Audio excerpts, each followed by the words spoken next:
All right, welcome back to the Elias Macco Show. Now, a new report suggests that all Quebec teachers should be evaluated every 2 years to address issues of incompetence and accountability.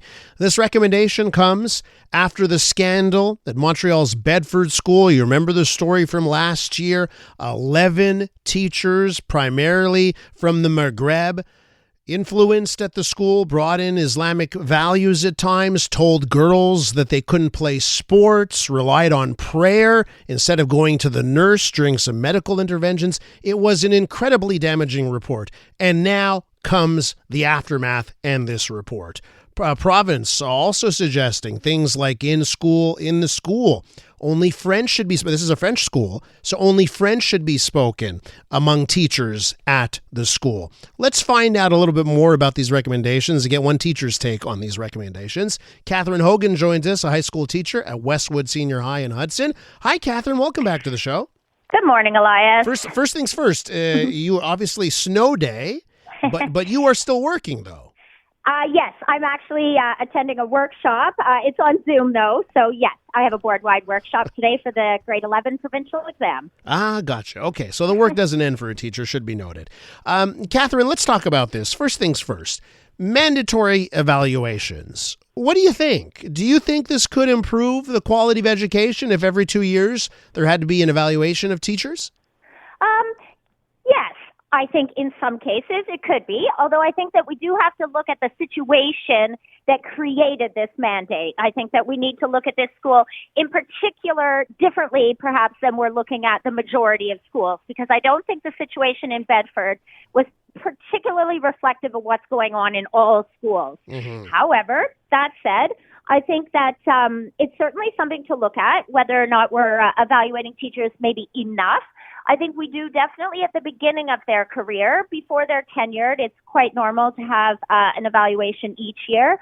But then after teachers are tenured, there tends not to be evaluations. And sometimes we're looking at the younger teachers and evaluating them constantly when it's certainly fair to look then as well at our older teachers and our counterparts and have them evaluated as well. What goes into those evaluations when you say, especially for a non-tenured teacher? What does an evaluation entail? So the thing is, usually it's a bit of a contrived environment, if I'm being honest, because you know that your admin is coming in to evaluate you that day. So you've prepped a lesson, sort of start to finish quite elaborately. So in that sense, I think it's a bit of a contrived environment. The kids are definitely a little bit different as well when they know that there's somebody different in their environment. So whether that's an administrator coming in to evaluate, or in the case of our student teachers, evaluators coming in from the universities, the kids will be a little bit different in that situation. They'll usually be a little bit, better behaved, a little bit more respectful. So it is an evaluation of your teaching abilities, but it doesn't really reflect necessarily what's happening in the classroom on a day-to-day basis, because it is a very created lesson from start to finish that's being evaluated. And once you've been teaching for a while, you get that tenure. What do you have to do in order to be put under an investigation or to face an evaluation, right? Because I'm thinking about when I was in high school, all my teachers were pretty darn good. There were some that were, maybe weren't as good as the others, but I still can't think of a teacher where I'm like, oh, geez, they shouldn't have been teaching.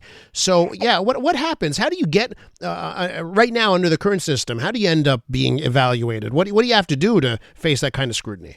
Well, I think sometimes we'll start to hear, things from the students or things from the parents. If somebody is struggling in the classroom, oftentimes we can identify that in a peer-related way. We can speak to our colleagues. We know if somebody is struggling, and certainly in most schools, your colleagues, especially those who have been there a long time, offer the first line of support. So if they're struggling with their classes, sometimes you could ask a colleague to come in and help you out a little bit, ask what their strategies are.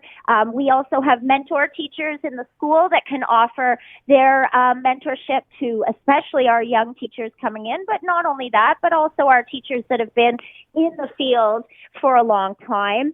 Then I think if there's sort of prolonged problems, especially with grading, if students are seeing their evaluations change dramatically from, let's say, the year before, so forth, then maybe you want to have a little discussion. And I think administrators nowadays are very open. They want to discuss. They want to keep teachers in the profession, so they want to help them as much as possible. So then it would usually go, to a how can we help you a little bit better situation, and try to get some situations in place to help that teacher in the classroom before they would go to, sort of a formal, strict evaluation where they would be sort of failing a teacher.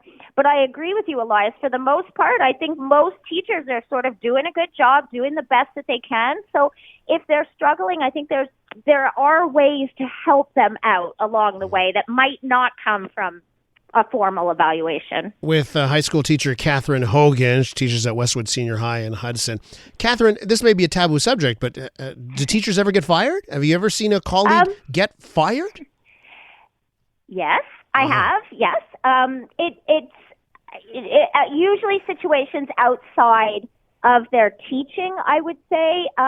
Like I said, I think most people who are invested in their jobs are pretty good in the classroom.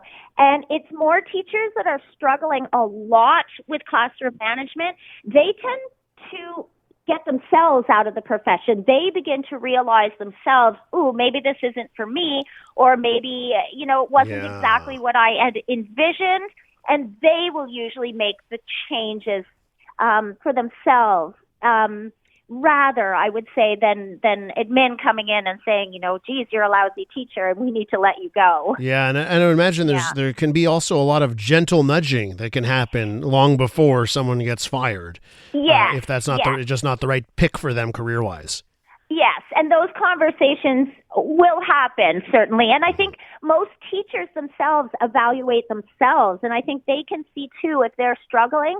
And I would say for the most part, they do consult their colleagues if they are struggling. And even changing schools can be difficult. Changing schools year to year, you might seek out some teachers at your new school to see how to best address your students in that situation.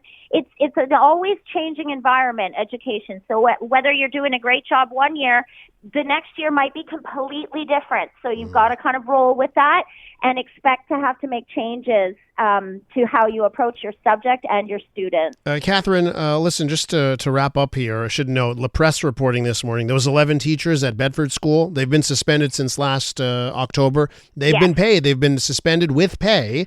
And we're finding out this morning that they will continue to be paid for several more months. If they do in fact get fired and then they appeal, they'll be paid through that whole time.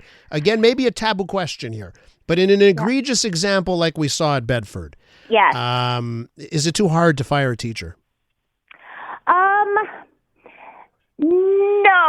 No, it's a difficult question because I haven't seen the process play out.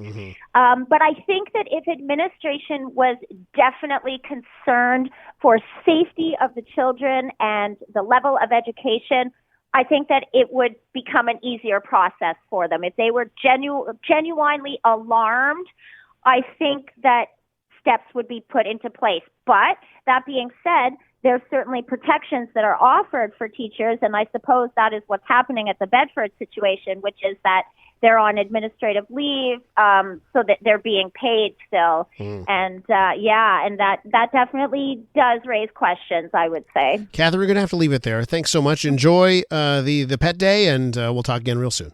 We'll talk soon. Catherine Hogan is a high school teacher at Westwood Senior High in Hudson.